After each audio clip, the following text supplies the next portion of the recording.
Hey, what is going on, guys? The SS Ultimate Goku back with another video to talk about RWBY Volume 8, Episode 10 or Chapter 10 review of new and latest episode of RWBY. So the episode's getting really dark. Well, really dark. So episode starts off with Ironwood basically looking up, and he's just like he's at a loss basically. His subordinates basically tell them that basically only Weiss's father is still there. Everyone else is still everyone else got freed. Dr. Wass got free from Cinder, obviously, as we already know, but then Robin and Crow basically got away, after the explosion, and he's not happy about it, and they basically say, don't come back to me until you find him. Shortly after that, a bomb goes off. A lot of people, Winter, all the ops are basically, carrying the bomb that they're supposed to put out, that they're supposed to let off, but it was not their bomb. It was someone else's bomb. So, that basically happens there. At the aftermath of the bomb, but right while the bomb's going off, you see, Weiss, drop the, drinks and all that stuff. But once the bomb is up, you can see Neo, in the shadows, skipping around with the relic. So we don't know who actually does the bomb. Obviously, it's not the Winter and the ops, but it's kind of implied that it's Neo, but we don't know for certain. Which also wipes away the, Salem's Grim, basically. For in that area, at least.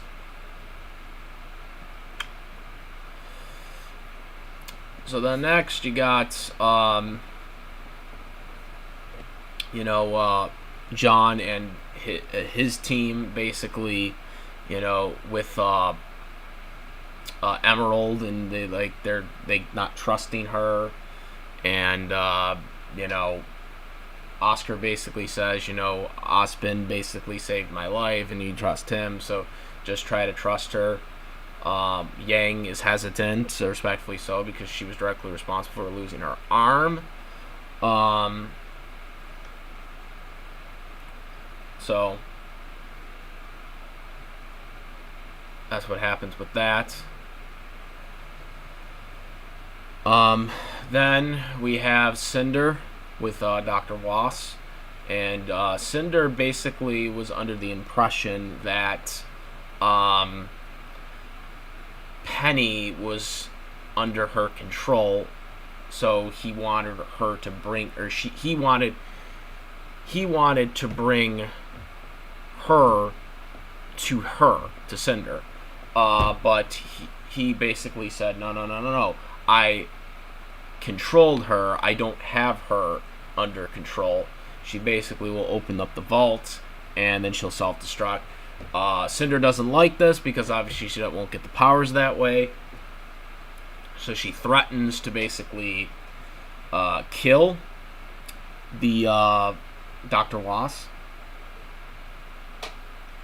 by throwing him off the building, and he basically tells her, I don't take orders from you, I take orders from Cinder, or from Salem, and she's like, Salem here, and then he basically goes off the plan as who was the person who warned you about all these missions that you failed, against Raven, against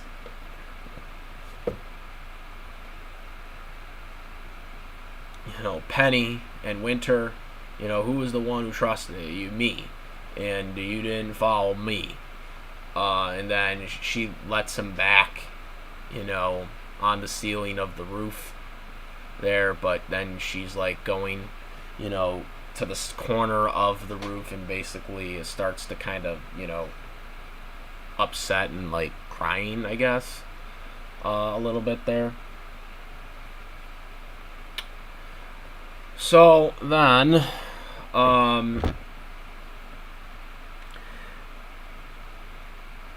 after that, basically you got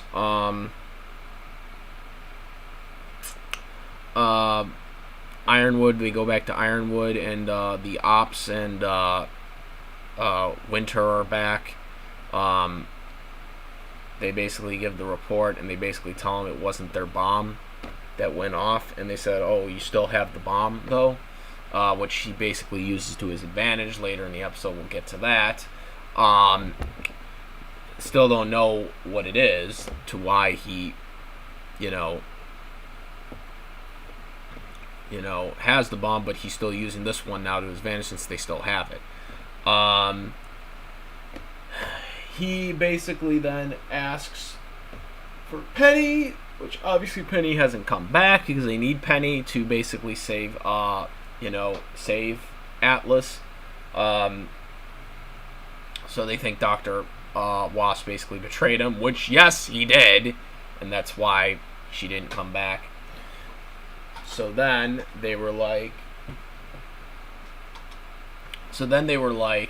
and then he was asking, like, well, do you still have the, the RWBY group that you had, apprehended? Yang, Zhan, Ren. And, and Winter basically asks him, what do you need him for?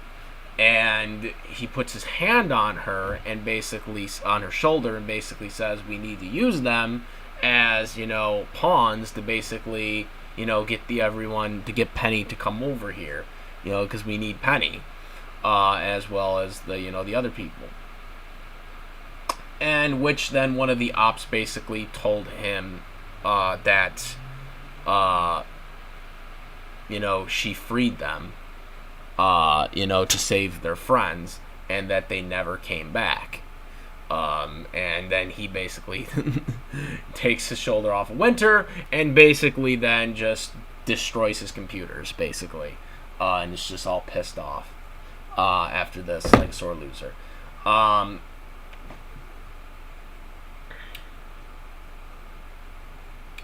Weiss, has ships coming in,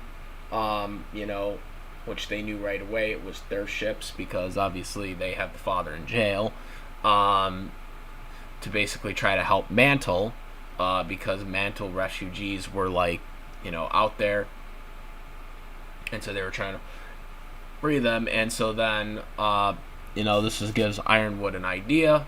We go to the next scene, and this is basically a reunion from all the people from John's team and the people from RWBY's team that were all broken up.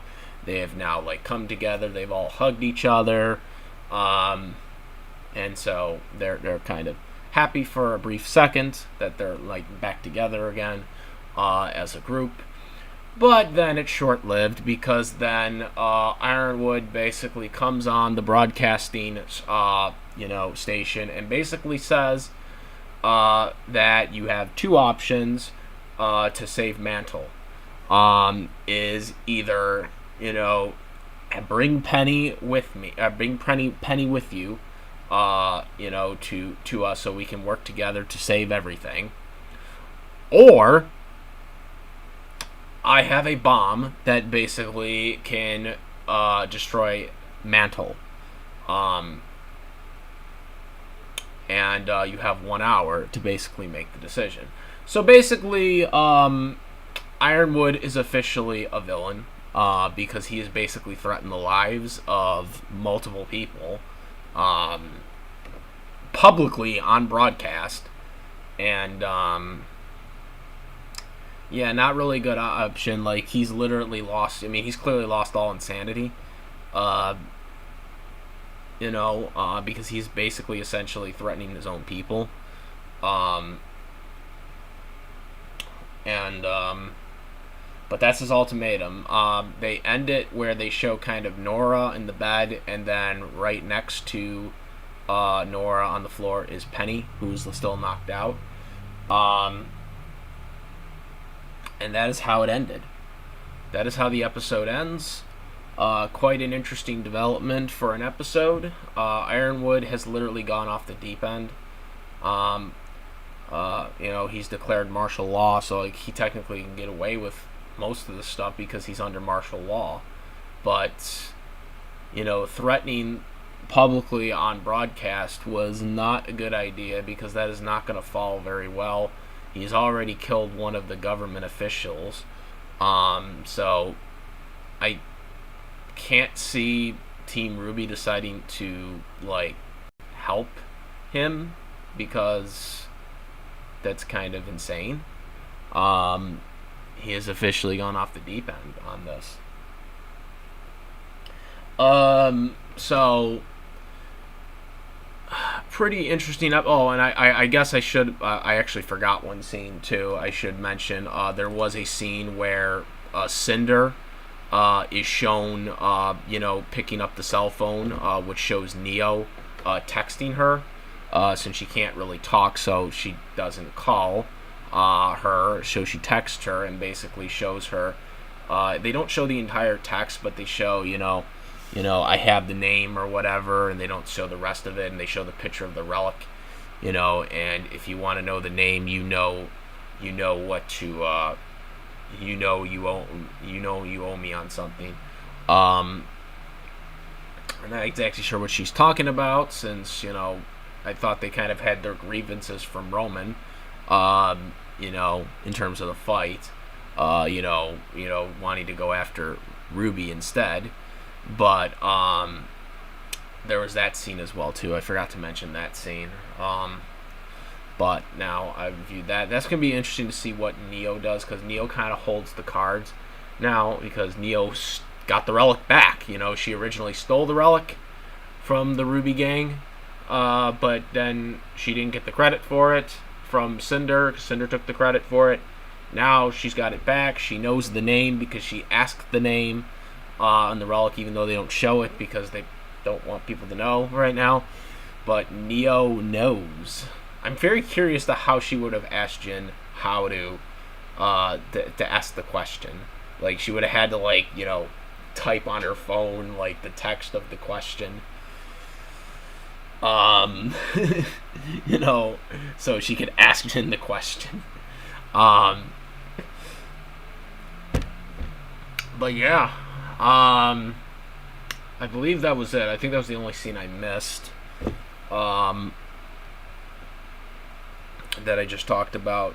But yeah, overall, man, Ironwood, man, he is he is not a nice person. He is literally doing dictatorish things to save Atlas, but yet he's willing to sacrifice people to get Penny.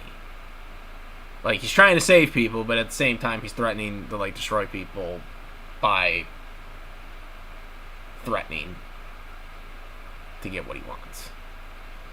And he's the reason why that Penny has the virus too, because he allowed Dr. Wasp to do that. Which, I don't think he realizes the programming for that.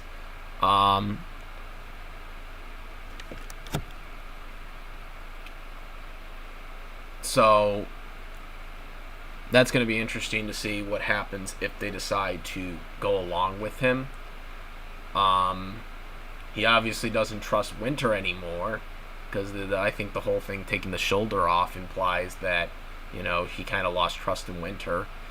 But yeah, Ironwood, I don't know, buddy. You officially a villain, bro. You were no different than Salem now, basically, because he's literally threatened people on the broadcast. He's literally threatened people on the broadcast. And I don't think he realizes that either, because you see how he's they showed that the dark, shade of like the whole of him being broadcasted. That basically implies that he's just like going off the deep end here. Good solid episode.